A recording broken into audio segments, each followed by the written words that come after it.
Back in 2016, I got into a car accident and I totaled my Honda Accord.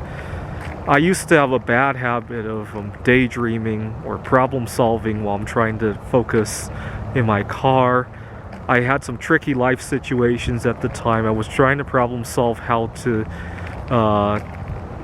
negotiate something with somebody, and I had a major life event coming up, and as a result I totaled my Honda Accord. That was 4 years ago.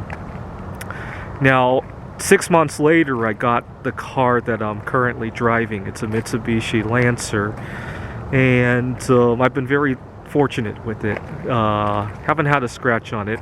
And when I first got the car, I lived across the street from a collision repair center. I would often go to the collision center to look at damaged cars to remind myself of what could happen if I daydream while I'm driving. I still struggle with daydreaming while driving. And so for 3 years, every weekend I would go to on my way out of my apartment, I would go to that collision center and just look at cars. Sometimes if it's really dramatic, take a picture, sometimes talk to some of the mechanics there, just to keep it fresh on my mind that bad things can happen when I daydream while driving. And then COVID hit and I moved out here, so I haven't been able to see that very much, and lately my driving skills have kind of atrophied as a result, because well, I'm not driving as much either, so I forget that how dangerous driving can be, and I haven't really looked at the collision center.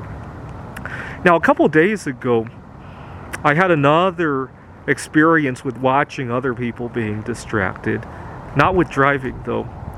You see, I'm a private tutor, and I had a student who got really distracted, and he didn't believe he was being distracted. He's a very good student, by the way. But 2 days ago, he decided to come to class. It was over Zoom, with a big bag of, I don't know if it was corn chips or potato chips. He turned off his camera because he was apparently too embarrassed by it. And I know that he's being distracted by his eating. And the reason I know that is because I used to behave the way he did.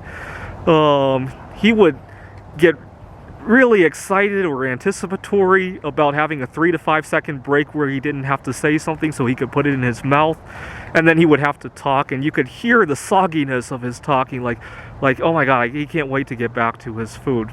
I knew he was being distracted, but I didn't know what to do about it. And so I spent 5 minutes trying to think of a way to diplomatically point this out to him.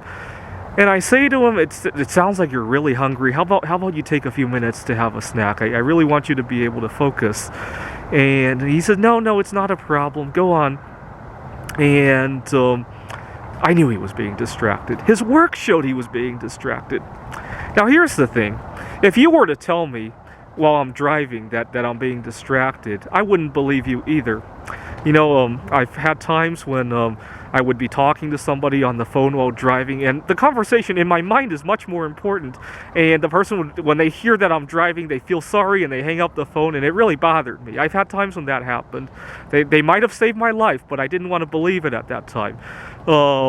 I've had times where I've been driving with somebody in the car, and I put in something on my GPS and I'm distracted by that. I don't want to believe that I'm being distracted by that. I've had times where I've driven while I'm sleep deprived and people worry for me, and I feel just confident about it, right? My experience 2 days ago showed that you're a lot more distracted than you want to believe, because by definition, if you're being distracted and still you're wanting to do whatever you want to do distracted, you're kind of arrogant, right?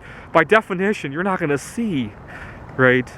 And so it was a good inspiration, and I'll have to think hard next time I want to drive while texting, while daydreaming, while sleep deprived, while high on caffeine or some of the other foods that kind of alter my state of mind. I'll have to think hard before I drive under those circumstances, and think about that, how silly it was when that student was telling me he wasn't being distracted and then making a dozen silly mistakes every minute, right?